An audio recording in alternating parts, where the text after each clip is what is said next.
Hello everyone, and welcome back to Wargame Red Dragon. We have 4v4 for you guys today. I'm playing on the same team as James Bong, Thong of Shakira, Snuff Buff, and yeah, it's a bit of a mixed bag here. I'm also playing as Scandinavia, so you'll see automatics, STRVs, a whole bunch of good infantry, and a BCAN 1C that we've gotten just to sort of clear things up in difficult positions. I'm also going to be supporting in Hotel, as well as pushing through this sort of center area, trying to aid Thong of Shakira as he pushes into Golf. On my right is going to be James Bong, and on my left is the veritable Snuff Buff fighting over Mike. So this was a really kind of interesting 4v4. There were some things that worked that I didn't think would, some things that failed that I thought would work pretty well, and it really, I think it shows the value of speed and of surprise. So stick around, we have a lot in store for you guys today. My allies are playing a variety of things. I mean, we can see there's a Panzer Bill. This looks kind of like maybe even a Norwegian national deck, which is not exactly the most common thing you'll ever see. I think, yeah, if that's Norwegian too, it is. So Norway national on the right-hand side, and then we have US with Shakira in the center, and oh, that's a lot of Zokals. So this is a pretty common opener in multiplayer games. You'll see Zokals going forward, trying to get kills on recon helos and things like that, and they do get it, but the Crotals are there to answer, and this Panther with some infantry inside does manage to survive just long enough to get out of range. Salamandra is going to be shooting in though, and those four missiles rather, sometimes they do really good work, sometimes it's a bit of a swing and a miss as it was there. On this side we have some difficulties that are coming up. So you can see there was a motorized opening headed toward Echo, and this is a zone where one side or the other, whoever gets there first, can usually make this sort of something that's fought over the entire game, which I think does favor my side of the board because Hotel tends to be capped and Echo doesn't. But you can see Tai Chi rather, is there already. Mi-17s are lifting off, so they've already deposited their infantry there, and the answering artillery fire from the NM-106s is just trying to soften things up a little bit, as it looks like there's a bit of an ambush going on there. My own infantry and Shakira's in the center are having, so far, an uncontested opener, so Rangers and Delta Force up pretty far, but Humvees are not the best fire support vehicles around, and that is going to be a challenge taking the town farther up. That's why there's a couple of M1IP Abrams. And we do also see finally some Red 4 in this sort of general woods area, but I was taking advantage of the time when I had it. I was pushing these guys up. These are just Dragoner in the M113Gs, trying to get into the woods here and make life painful for Swede on the Red 4 team. Depositing the Dragoner, trying to avoid getting shot there in the woods, and you can see Tai Chi has done a really wonderful job here. He's actually made it so that James is fighting him around the outside of the zone, so this could be capped the Red 4 team. It's a really dangerous situation. Proletary are wonderful line fighters, T-55 supporting, and really one of the best, I think, openers on this side of the field I've seen in a long time from the Red 4 player there. In the meantime, Mike is being pushed by Snuff, and this is pretty good. I mean, the SPG-9D are venerable with the reasonable accuracy for the recoilless rifle there, but we have a really gaping hole, and this side, Salima, is basically not supported at all between Shakira and Snuff. There's a little bit of miscommunication, it looks like, and there is a pave there as well, but look, big bomber coming in, and tons of infantry, so that's Swede's bomber, and then Dark and Swede are working together to push Shakira right out of that town. So answering Nighthawk will do a lot of good damage. Let's see where that is going in, and kaboom. Nice, lots of damage there. You can see also when vehicles explode, and we do manage to ambush. I love this. Look at this. 262 is shooting at the Dragoner on that side, the Dragoner on this side, get one shot in the side, and then two shots in, one on either side of that tank, are able to take him out. We also do see the Tunguska and my Dragoner are going to be pushing forward. I'm trying to do my best to say, well, if Shakira is having a hard time taking that town, if he can form a defensive line here and I can sort of infiltrate through, we can isolate and take out that pocket. In the meantime, the BCAN has been firing, and it is going to be currently trying to support the Padobranki over on this side, so you can see a couple of artillery shells falling short of the town, a couple going through, and the Padobranki 90 are still holding against Fallskirmjäger with nice support from a napalm tank. Not something you see all that often, but really did zone out James's approach there quite well. So Fighting Falcon coming in, and this is something I'll be doing all game, just one run after another after another. Not the most kills there, actually, yeah, not horrible. And you can see, I mean, just this is a destruction game, not conquest, so it's rare I do these, but this was kind of fun, and maybe we'll do more like it. So far the points are relatively even, and I haven't done that much, so 100 points in kills, but very few losses, if any, for me right now. I think just a couple of transport vehicles, that's about it. And that is something, so we are taking a look. There's a pave coming up, Super Puma and a KRKK, and if we can get good contact here, good contact in the center. This can swing very quickly, and right now the Abrams are doing that good work, really far forward with them, but the two main guns there is pretty nice. Quad stack of T-72s, and this is something, again, you don't really see that choice very often, the T-72 tanks. A bit unusual, but they are running into Delta Force and Abrams in the woods, which is going to be a bit difficult. Fighting Falcon coming in yet again, second Fighting Falcon, so I do purchase both of them relatively quickly, but the success of the first is why I bought the second. And look at all of that infantry killed there. Tons and tons of Bodestrelki, all just not going to see the light of day again. IL-102 comes in, and not a lot of anti-air really on either side, so my bombers probably should have been punished for going that far forward. And this IL-02 is making it all the way in. Automatic is turned on, we are shooting in, but this guy is, I believe, one of the... Yep, he's an armored bomber. And unfortunately, with the NASAMs both missing, we aren't able to get that kill. So, a little bit unfortunate there, and in the meantime, Avia is coming in from Blackbird, but he's lost control of that side of Mike, and our team has gained it. So, Crotal is shooting in, Avia is pretty badly damaged. Let's see, they actually get the kill. Jeez. Never underestimate Crotals, it's the last thing that your planes will do. So, in the meantime, Faustgrimjäger and all of this still just fighting against Tai Chi, who's doing a really wonderful job. I mean, Mechanizovna, probably reinforcements for the Podbronki earlier, and he's managing to maintain that forward hold. So, if we take a look back at the map, there's 3 zones capped for the Red 4 team, and there's 1, 2, 3, 4, 5 for the blue, and this is something you can't really let happen, right? So far, we're up on points by 900 or so points. And we're also up on income. And that's just a recipe for a really tough game. So Red 4 needed to cap Foxtrot, they needed to cap Charlie, they needed to get more income going. It's not like Conquest where it's just static. And you can see, knowing this, I'm taking advantage of it. So my NM45s are moving forward, Faustgrimjäger are spotting from the high ground, trying to make sure that the way here is clear, and then Dragon are moving up as well. We're trying to make sure that they have a hard time reinforcing, just to make it even that much more difficult for the Red 4 team to recover. Fighting Falcon does take a shot. It looks like there were some Iroquois Yekri that were deposited in that central town, but our bombs are off. No kills there in the town, 1 kill on the side, so the pave is no longer there. But we did manage to really badly damage the Iroquois Yekri on that side. In the meantime, Delta Force holding with a single man left against MTLBVs, and the Carl Gustav M2 is a really wonderful secondary weapon there, so they should be able to get the kill if they can live, and no, taken out by that infantry fighting vehicle. Su-24M coming in again, and this is the point in time where I said to myself, you know, if I'm going to be supporting Shakira here and I'm not going to be sending bodies his way because I was trying to support with the B-can, with bombers, things like that, I also need to guard him against enemy air. So that is going to be the automatic moving up. We're going to be getting some reinforcements here real soon as well. And a double stack of STRVs are headed forward. I figured if they can get here into Charlie, we can get onto that ridge and shoot across the river here, deny reinforcements into Charlie, and make the job in Echo that much easier. It doesn't handle the reinforcement route around the side, but it at least might catch some things off guard. And, I mean, the board position for Darkazy here for the Red 4 team isn't that bad. I mean, the M11P Abrams will eventually get overwhelmed if left alone here. Motostrelki 90 have wonderful anti-tank weapons. It's kind of a miracle just because of the Brownings and the M240s that they haven't lost more already. But there goes one of the Abrams, these guys, 80 points each, so honestly, trading Motostrelki 90 for them is something I would do, but the B-can is firing in again, supporting, takes out the last bit of Motostrelki there, and suppressing the enemy in that section. Enemy air superiority fighter is back up, and that's why the Fighting Falcons have not been over here again.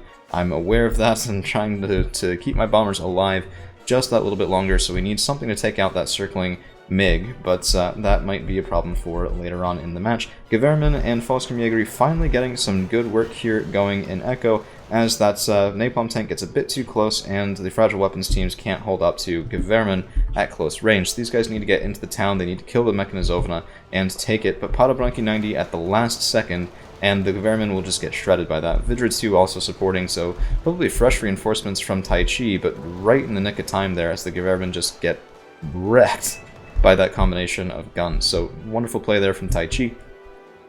My own men could be moved up a little bit further. The Jaeger 90 and the RBS were just holding here because I was concerned something might try and sneak through.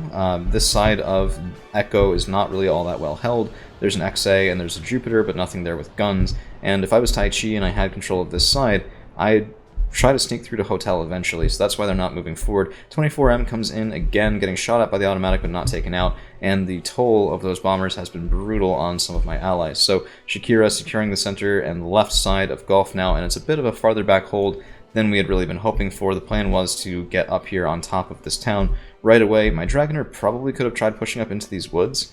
It's one of those where I don't think I necessarily pulled my weight so far, and you can see I'm only at 275 points in kills. I promise you this does change, but for right now is very much a I'm not necessarily pulling my weight type of deal. Fighting Falcon coming in, but Podobrunki are aware of that, and let's see if the bombs, they don't get anything. I probably should have gone for center of mass between those two building blocks. That way you can get infantry even if they move. We see a T-62M coming here, and that's 55 points of, well, pretty good gun, but the NM45 was spotted, Dragoner spotted, and Swede is moving back. So we're having the intended effect here. We're making the Red 4 team have to think twice before moving into Charlie, let alone supporting in Golf or Echo, which definitely is what my intention was with that push. We'll hope for more, we'll hope for better off of it too, but Fighting Falcon coming in again, and this position has been held for too long by the Red 4 team. I was shooting in at the side here, trying to go for AA, and unfortunately, a bit of a swing and a mostly miss, only 15 points, probably Proletary if I had to guess. They were taken out by that bombing run, so we've dropped a lot of bombs, but only the first couple really on high concentrations of units, otherwise it's a bit scattered, which, I mean, that's sort of one of the risks. It was a 4v4, so I thought maybe there'd be relatively high numbers of troops, but the troop density is much higher on Conquest than it is on Destruction, particularly with one team that hasn't really capped all that much. So here they are, the reinforcements that I was talking about earlier, the EOTS IHawk double squad. This is something I've been using a lot lately, and they're not that great against helicopters, but that's what I have the automatic up here for, and these guys can really put a hurt on planes without needing to be microed, so saving a little bit of micro stress there, as well as an MD Jupiter bringing up some more recon infantry, and you can see we have eyes on a whole bunch of MT-LPVs from Darkzy, probably trying to go in and reinforce the fight in Gulf, or even just push me out of the woods here, and you can see Darkzy is moving a BMP over that way, so my Fallskärmjägeri are trying to respond, and the STRVs do get their guns online. Each one of those shots is only a 5-point kill, but the follow-up against Motostrelki is worthwhile, particularly thinning out the numbers that can get anywhere quickly. ILO2 coming in again, also from Darkzy, and this guy, I really wanted him dead. He's been alive for far too long, pounding in against my allies. It's the automatics opening up, the Hawks shooting in, and that's a 180-point kill there, and one that allows us to get some more progress in Gulf as well. So very nice defensive air power in that situation. STRVs are pulling back just a little bit. I didn't want to leave them out there for too long. ATGM vehicles, well, ATGM planes could come in and make my day living hell. Plus the Fallskärmjägeri were taken out, so I was feeling a little bit uncomfortable maintaining that forward position. I had some RBS. These guys were the ones back here in the town earlier, and they were trying to move up and get an overlook onto this zone. I mean, shooting at the T-62 would be pretty nice. That's good value there. But we are going to have to get more just standard Dragoners on the ground. I've been spending a lot of points on other things. The iHawk's CV for Golf, which is currently sitting there because I'm a doofus, but it will be moving over here shortly to get us even that much more income over our opponents, and the STRVs are getting some cheeky kills, so actually do take out the T-62 there. Spotted by the Dragoner, killed by the STRVs, and then we're backing up once again. And you can see, now we're starting to rack up some points. So 640, we're no longer lagging behind, and the toughest fight still has been over in Echo, so James really has his work cut out for him there, fighting against Tai Chi, but we have a forward hold in Gulf now. That's what allows the CV to be a good position there. And Snuff Buff over on the left-hand side has a pretty decent hold on Mike. So AMX 1390 almost out of gas. Maybe that's why he's not pushed up a little bit further. Plus, I mean, there's going to be some opposition here. But I think Snuff was just having a nice, relaxing game as well. Not really trying to do the most cutting-edge things. I mean, it's a 4v4, right? It's for messing around. It's for fun. It's for trying things out. And just generally enjoying the chaos. So, Tai Chi moving forward, Proletary and Vidra's pushing in, and Storm Engineer will have a decent time against Proletary if they can get those Erixes to shoot, but the T-55 is in the way, and yeah, look at that, 2 shots, Proletary taking 4 damage. Without the T-55, the Storm Engineer probably would have had a very nice time there. With it, it's going to be a little bit of a mixed bag, but the attempt to push forward from Tai Chi is very well timed. He knows he has to get something done for his team to salvage this, nearly 1,500 or so points behind, and a bunch of T-34s are heading over this bridge. This one was an interesting one. I mean, 15-point Soviet tanks, 3 frontal armor, 10 AP power, not exceptional by any sort of standard, and I was just sitting there going, I mean, hey, it's gonna draw away those ATGMs, and this was really kind of goofy. So first shot goes in and is a hit, but the other T-34s will get into the woods there. We'll have to spot them with the forward infantry. They're not recon infantry, but they still do have decent optics. I mean, let's take a look. Yeah, medium optics. It's better than on most vehicles for similar value, so That's why I left them there so far forward. It's just, they're not great eyes, but they are eyes. And the RBS just start to miss. So here's another volley, and swing and a miss, swing and a miss. It's just kind of goofy, 50% accuracy. On average, you'd expect one missile to hit pretty much every volley, and I know that's not how statistics works. Your chances of having them both miss isn't that low, but second volley with both missing? 0 for 4? That's starting to get a little bit out there, so sometimes random number generators are a little bit screwy, but one missile going in again, and it is a hit, second one is a hit, and we land 2 for 2 in that third volley, so at least that makes up for it somewhat. And pretty commanding position now, and to speed things up a little bit as the new sort of titans on this Red 4 team. T-72s from Darkazy and another Yak-38 coming in, but that's going to be intercepted just the same way. Automatic's guns turned on, and the Ihawks shooting in, so I need some more resupply up here, but the Yak-38 going down, 70-point kill, and yeah, I mean, Napalm does okay work here. The RBS are taking quite a bit of damage, and the Dragoner have been spotted and taken out both by T-72s and some artillery, so we lose that forward vision, and I don't know, I was a little disappointed with that. I feel like there was an opportunity to really make Charlie our own on the Blue 4 team, and if I had been a bit more aggressive and had a bit better troop selection there, we might have been able to do it. Getting in some special forces on quick motorized vehicles while that zone was still in contention before the Red 4 team really knew, okay, well the fight's happening here now, and they have to respond to it. So CV-9030N going up, I'm just trying to help pad out the lines a little bit for James on the right-hand side, and more bombs coming in, a whole bunch of Fighting Falcons. We'll have to see what sort of effect they can have there. Again, I'm looking now at a bit more of the center of mass of these towns. If there's anything here, they are going to get absolutely pounded. Looks like there was some in the woods, though, but yeah, look at that. 2 35-point kills on the right-hand side, nothing so much on the left, but 70 points worth of kills on a bombing run. Hey, I'll take it. It's not even our first, so quite good contact there. Ihawk up to 4 missiles, but a MiG coming in, and another 21 BIS coming in, and I only wish I had a little bit better range. The Ihawks not able to get their guns, well, their missiles online, but NASAMS does do the trick. So this guy, of course, very capable, 60% accuracy, 7 HE power, it can kill with a crit, as it is past that 7 HE threshold. T-72 is moving forward, Motostrelky 90 moving forward, and this is just going to be answered by Dragoner. The Motostrelky 90, if we're out of their range of the RPG, which it looks like we are, won't really be able to do much to these guys. It's the BMP that's getting all that damage in, so a little bit unfortunate, otherwise we would have had a nice engagement, but the STRVs moving up will help clear this for us once more. 40-point kills each, and a Matyuka vehicle just sort of roadblocking the way here. Kind of goofy. I've used these guys before. I tend to put them in stacks of 3. It's 60 points, but then at least they're going to hit a little bit more often and get some kills.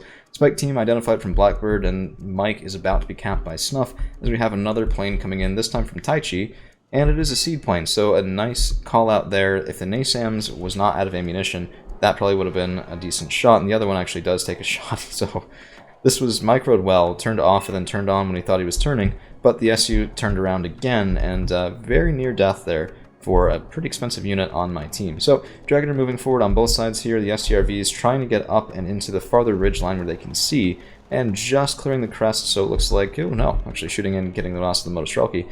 But these guys, I mean, for 90 points, these guys did wonderful work. The kill list after this game is just beautiful, and these guys, these two tanks did quite a lot, so mostly cheap kills, yeah, that's true, but a couple of heavier tanks, and it was, I think, worthwhile. Grom team, well-positioned Grom team, honestly. If there was anything supporting that, that would be a really wonderful area denial tool here, shooting at the Panther, which did take a hit, unless it's the same one as earlier, but I don't know. I liked that positioning. It was ambitious, it was creative, and that's the sort of thing that you need. If only it was just a little bit farther back behind their own lines, but I think this is sort of the beginning of the end. We've had such a nice income advantage now for so long. I mean, Golf is capped, Mike is capped, that it's very force asymmetrical. So 24M coming in and a couple of missiles going after him. Let's see if we can get the kill. Not so much. So he's evac Winchester and away. I did lose some Dragoner in that bombing run, so pretty well positioned there. It's just, this is why I was pushing with cheap infantry, right? The only thing cheaper would have been militia, and I don't know, I like Dragoner. The MG3 is pretty cost effective against light infantry, and the M72 Law at least has the rate of fire to make up for its low AP. But there is a big concentrated push coming in through here. I've never really seen T62 push before, but I mean, this is a lot of points, right? That was what? That was 6 tanks before a couple of them died, so that's going to be 120 points just in T-62s. I almost wish it was a bit more spread out in infantry and then maybe an 80-point tank behind it for a bit better of a gun. Double squad of puffs coming in looking for radar, anti-air. Not able to find any, but an M84A is going to put a bit of a hurt on those tanks. This guy, one of the best tanks in the game in my opinion. I mean, just 19 AP power for 95 points with decent armor is always a good thing, and we have another chance at interception, 130 point kill here. You can see we are starting to rack it up, so having gone from the trailing guy in terms of kills, we're now up at 1425, leading the team on the way to a rather lopsided game as time does go on. So, T-62s actually did kill one of the STRVs, a side shot there I wasn't expecting. We did get revenge, but one of the STRVs has been killed, and now Volksturm Jaeger are going to be pushing up here, trying to answer against whatever Motostrelki or other things might be thrown our way into this ridgeline. Probably should have had them up there before. They're not that expensive, and I was calling in things like automatics and IHawks and more bombers and more planes, but that is going to prompt Taichi to surrender as Echo is lost, and Darkazy is fighting sort of ineffectually in Charlie. It's the point in time where I expected to see one guy surrenders, second guy surrenders, Blackbird over there fighting against Snuff, and to our remaining opponent's credit, they did not go in for the surrender either. So Seaplane lost, but the remaining two men, Swede and Darkazy, are still fighting, trying to salvage something out of this game. So, I mean, more power to them, but this was rough. Look at this, 8 recoilless rifle jeeps. 80 points, and it's arguably more effective fire support than the 20-point tanks. I mean, let's take a look at this. BTRT coming up, and these guys do 12 AP power per shot, so a full volley from all 8, and the BTRT is still alive with that massive frontal armor that he has going on there. But let's see, second volley. Yeah, killed BTRT, and the Sapri are out in the open. That's not the place they want to be by any stretch of the imagination, and yeah, there it is. So, not a lot of forward motion for just a minute here, as our team was kind of going, do we have to keep pushing? Is this, should we keep moving forward? Are we engaging here? What's the deal? James is moving forward a little bit, but my own, they used all their ammunition, so I'm sending them back to the fob. I mean, why not, right? BCAN 1C also just waiting for better targets, and we do find them eventually. There's this local strong point here. There is also a lot of troop movement going on around Charlie, and probably filled out by Motostrelki, that's my guess, with that quad stack of transports there. So I'm trying to get Jaeger 90 forward, just get eyes on that section, STRVs, and all of that moving up as well. And here comes a big column, a whole bunch of T-34s, fighting Falcons coming in, and let's take a look.